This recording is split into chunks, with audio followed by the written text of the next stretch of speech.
Il est 19h, mesdames et messieurs, bienvenue dans cette édition d'information de Nieta TV. Voici les titres. Le groupe audiovisuel Nieta au secours des personnes vulnérables à Nyono confrontées à une insécurité grandissante. Le mouvement Yarawolo debout sur les remparts a célébré hier le départ de l'armée française au monument de l'indépendance. Au Burkina Faso, un grand rassemblement de soutien aux militaires du pouvoir à Ouagadougou est organisé.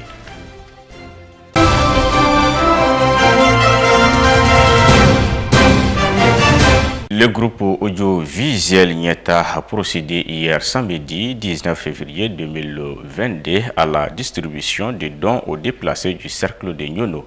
La cité de Kala est confrontée depuis plusieurs années à une grande insécurité.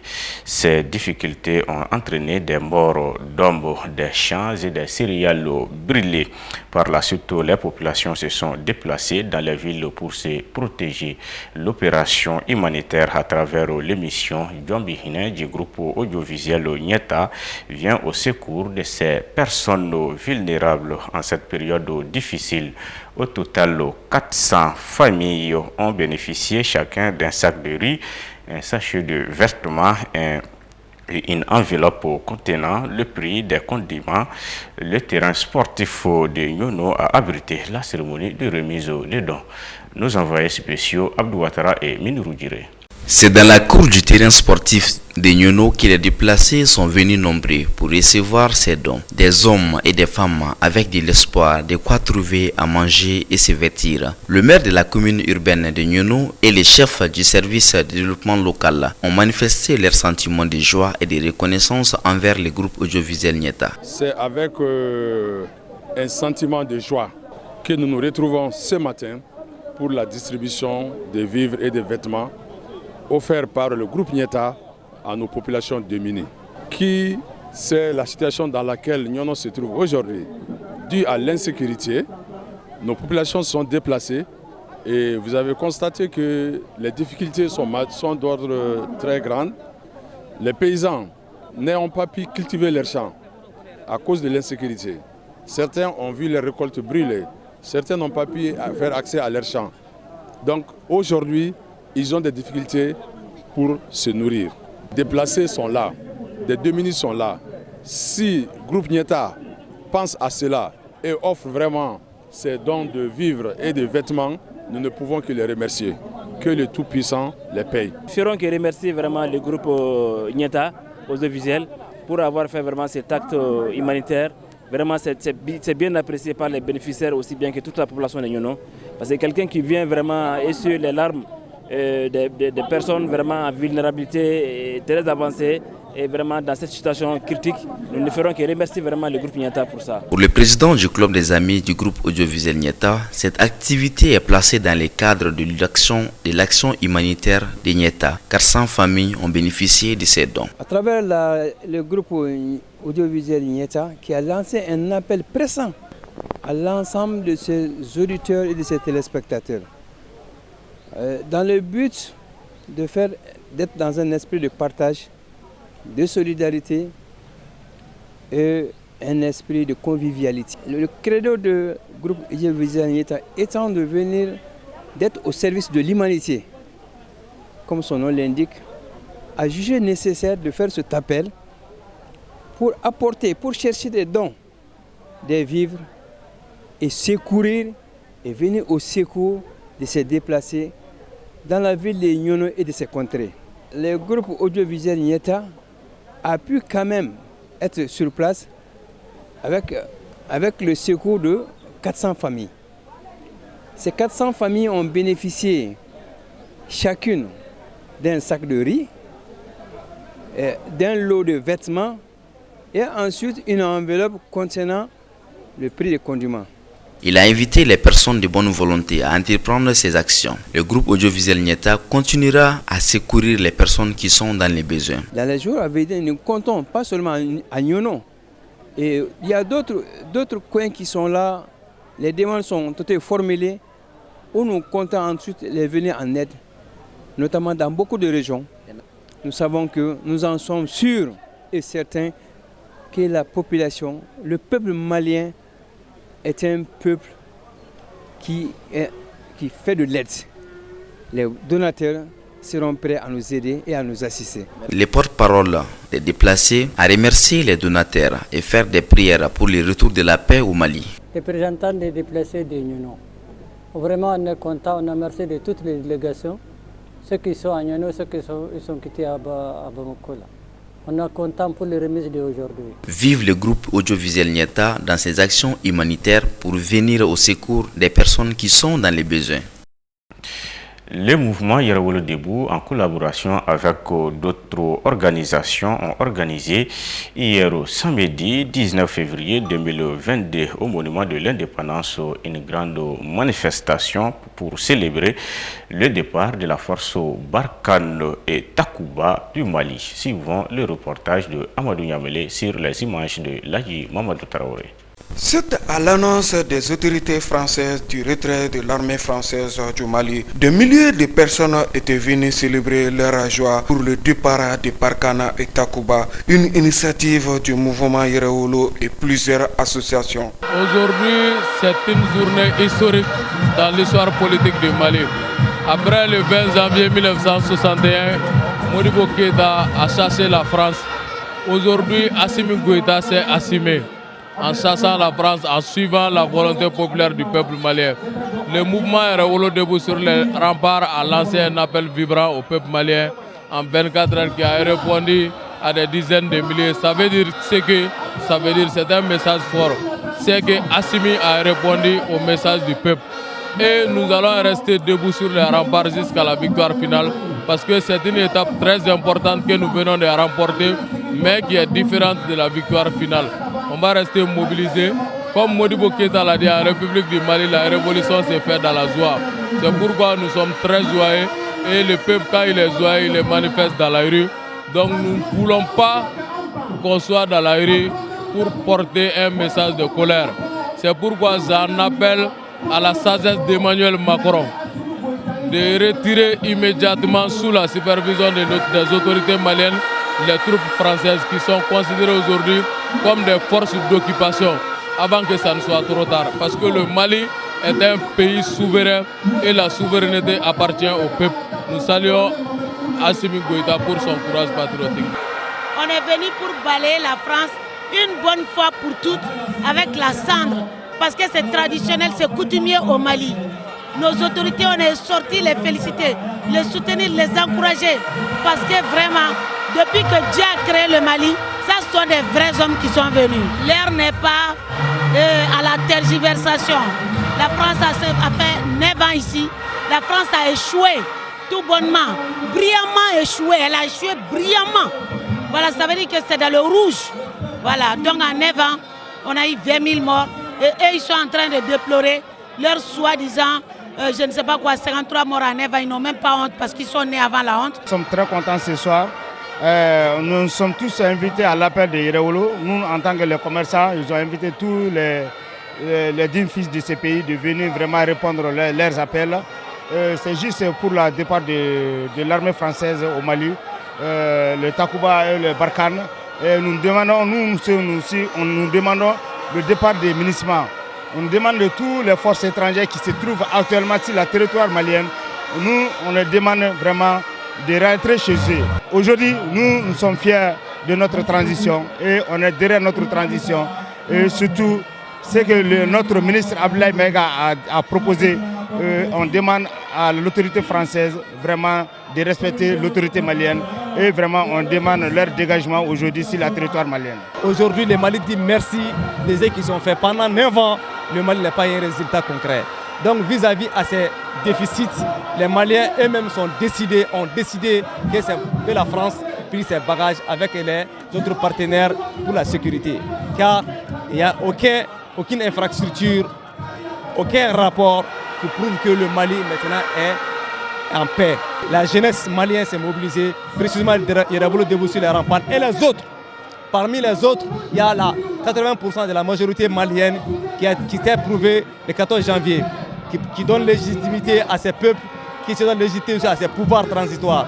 Donc c'est dire que le président Assimi Goïta, qui est le président de la transition, et le premier ministre Choguel Kogala Maïga, avec le ministre des étrangères Abdoulaye Diop, sont là pour les activités et le langage du peuple sont dans leur portée. Entre autres, au cours de cette grande manifestation, on pouvait lire sur les banderoles et les pancartes « À bas la France, France dégage ». L'union sacrée des Maliens a été sollicitée au cours de cette manifestation. Vraiment, on lance un appel à l'endroit de la population malienne, surtout tous les enfants du Mali, vraiment de se réunir et de se donner la main. Vraiment, surtout nous les jeunesses, il faut qu'on sorte, on rentre dans une même porte et on sort dans une même porte. Il faut qu'on se donne la main et pour continuer cette lutte ensemble. La cohésion, la paix, l'union est sacrée. Et de dire à l'ensemble de la classe politique que ce n'est pas l'air, ce n'est pas le moment. Ce n'est pas le moment de la déchirer. Ce n'est pas le moment de la trahison ou des haïrs sont prochains. Nous sommes tous un peuple, une fois. Et de leur dire que de redresser, de venir vraiment à l'ensemble, à écouter le peuple. C'est nous le peuple. Cette grande mobilisation pour célébrer le départ de l'armée française a été bien encadrée par les forces de l'ordre et clôturée sans incident. Toujours à la place de monument de l'indépendance, plusieurs manifestants ont exprimé leur joie avant d'inviter les Maliens à l'union sacrée autour de notre patrie, le Mali. Écoutons la réaction de quelques manifestants au micro de Amadou Niamele sur les images de Ladji Mamadou Traoré. C'est aujourd'hui que nous pouvons constater la souveraineté nationale est réelle. Ça nous rappelle aussi de 1961, le jour où Modibo Keïta, le premier président de la République du Mali, a fait ce même geste. Ça vient d'être répété encore par l'autorité de la transition. Donc nous ne faisons que jouir de cet événement et saluer ce beau jour qui est d'abord le départ de la France, même si elle n'est pas partie, quand même tout est résilié.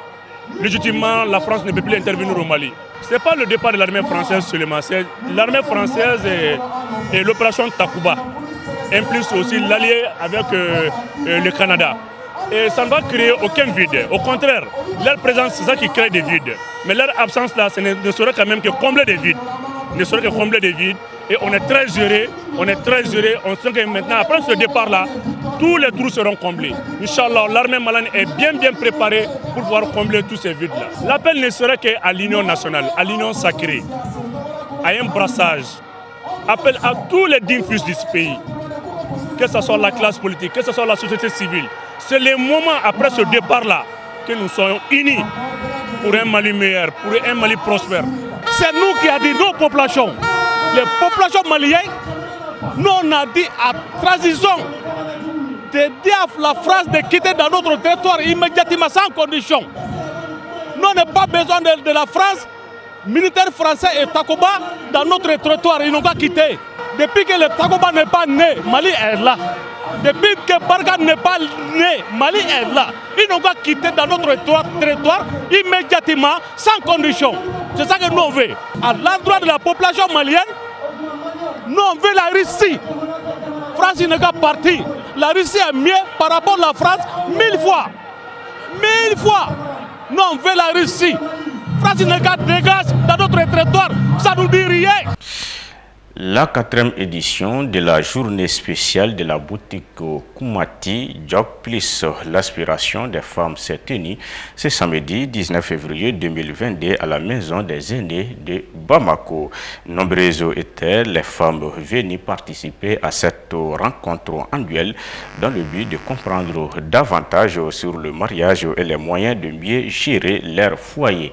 Des invités de marque ont également rehaussé l'éclat de cette journée par leur présence, dont la marraine était la grande dame Fifi Tunkara. L'objectif de ce grand séminaire est d'apprendre aux femmes la gestion de leur foyer, l'entretien de la maison et de leur corps et le maintien de l'équilibre au sein de la vie de couple. Et cela afin de réduire considérablement le taux de divorce dans notre pays. Comme vous le saviez tous, au Mali, le divorce est un fléau qui entraîne la liquidation d'une situation du passé et à l'organisation de la vie future de la femme. également de l'homme. Nous avons eu l'initiative d'organiser cette journée pour que les femmes puissent se rencontrer. On a des produits à leur proposer parce que quand on parle de couple, déjà, il faut l'entente, l'amour, la cohésion, surtout l'entente. Pour que cela puisse s'accomplir, nos articles sont là pour les aider à leur accomplir dans leur foyer. Nous allons apprendre aux femmes beaucoup de choses, telles que déjà il y a des conseillères conjugales, il y a eu des prêches sur l'éducation, la gestion du foyer, il y aura des pâtissiers qui vont apprendre aux gens comment décorer un plat, comment préparer même certains plats. C'est la 4e édition, alhamdulillah, et ça a réussi. De chaque année, on a encore plus de monde que l'année dernière. Tout ce que nous voulons, c'est de réduire les divorces. Comme vous le saviez, pas seulement au Mali, mais dans plusieurs pays du monde, le taux du divorce est beaucoup trop élevé. Donc nous voulons contribuer à ce flux pour que ça, même si on ne parvient pas à l'arrêter, on va venir en aide à beaucoup de femmes pour qu'ils puissent fuir de leur foyer. Un message pour les femmes, courage, prenons le courage. L'entretien du corps surtout, c'est la base. Prenons soin de nos maris, de nos corps, de notre foyer, de nos enfants. Les femmes qui ont pris part à ce grand séminaire ont exprimé leur joie car elles ont appris beaucoup de nouvelles choses pour ramener la paix et l'harmonie au sein de leur foyer. Je suis venue en séminaire ici pour que je puisse bien comprendre ce qu'une femme doit pratiquer dans son foyer et j'ai appris beaucoup de choses et surtout comment faire le massage, comment bien s'occuper de son mari et de son foyer, ainsi de suite. Et vraiment, je suis très satisfaite. Et ce que je peux dire aux d'autres femmes qui n'ont pas pu venir à ce séminaire-là. Des prêches ont également été organisées pour apprendre aux femmes à être de bonnes épouses dans leur foyer.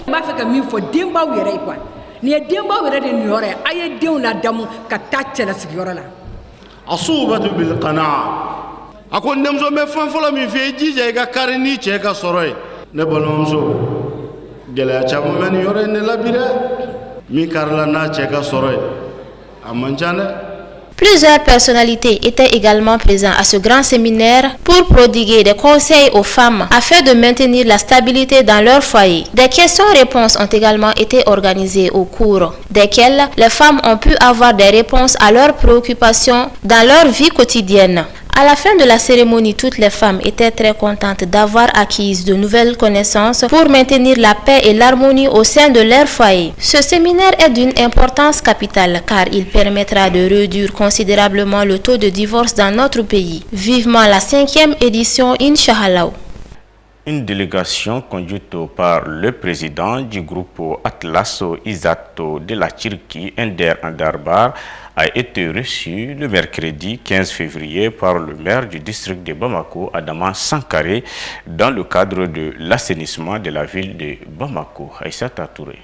Les échanges ont porté autour de la propriété de la ville de Bamako et celle d'Istanbul. Il est prévu que les techniciens turcs passeront dans les jours à venir pour discuter avec ceux de la mairie du district de Bamako autour de cette initiative. Très réjoui de recevoir cette délégation, le maire Adama Sankaré a remercié cette dernière pour l'intérêt qu'elle porte à l'égard de la ville de Bamako. Au début, la délégation a d'abord été reçue par le ministre de l'Environnement, de l'Assainissement et du Développement durable, Modibo Kone. Elle a ensuite été reçue dans l'après-midi du mercredi 15 février 2022 par le maire du district de Bamako, Adama Sankaré, dans la salle de délibération de la mairie. Aux côtés du maire, on pouvait noter la présence du secrétaire général de la mairie, Founé Dambélé, du directeur de la direction des services urbains, voirie d'assainissement, des anciens directeurs de certains chefs de service de la mairie. A souligné que l'entreprise turque internant dans le traitement et la transformation des déchets est déterminée à développer à nouveau un nouveau type de partenariat avec la mairie du district de Bamako. 8 soldats maliens ont perdu la vie, 4 sont portés disparus et près de 60 terroristes neutralisés à la suite d'un affrontement avec des djihadistes présumés dans le nord-est du Mali, la même zone où une quarantaine de civils sont morts cette semaine, a indiqué le ministère de Défense. Les commentaires avec... Selon un communiqué de l'armée publié samedi soir, l'aviation malienne est intervenue vendredi pour détruire une base terroriste auprès du Burkina Faso et du Niger. Le ministère précise que des colonnes de djihadistes armés à moto avaient bloqué l'unité, mais l'armée, soutenue par l'armée de l'air, a tué 57 d'entre eux dans la zone des 3 frontières près du Burkina Faso et du Niger, où opère aussi côté malien l'armée nationale, des soldats français de Barkhane, les forces spéciales européennes de Takuba et les casques bleus de l'ONU au Mali. Cette intervention était au profit d'une patrouille accrochée par des hommes armés non identifiés dans le secteur d'Archam, à l'ouest de Tessit, à quelques dizaines de kilomètres des frontières de Burkina Faso et le Niger selon l'armée.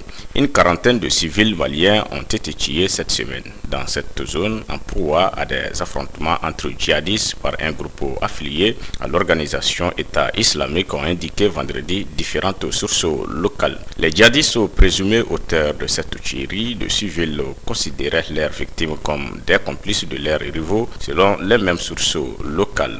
Tessit, commune rurale de la région de Gao, a été le théâtre des combats entre ces djihadistes ces dernières semaines. Le Mali est le théâtre depuis 2012 des opérations de groupes djihadistes liés à Al-Qaïda et à l'organisation État islamique, ainsi qu'aux violences de toutes sortes perpétrées par des milices autoproclamées d'autodéfense et des bandits. Les violences parties du nord en 2012 se sont propagées au centre, puis au Burkina Faso et au Niger voisin. Elles ont fait des milliers de morts civils et militaires ainsi que des centaines de milliers de déplacés, malgré le déploiement de forces onusiennes, françaises et africaines.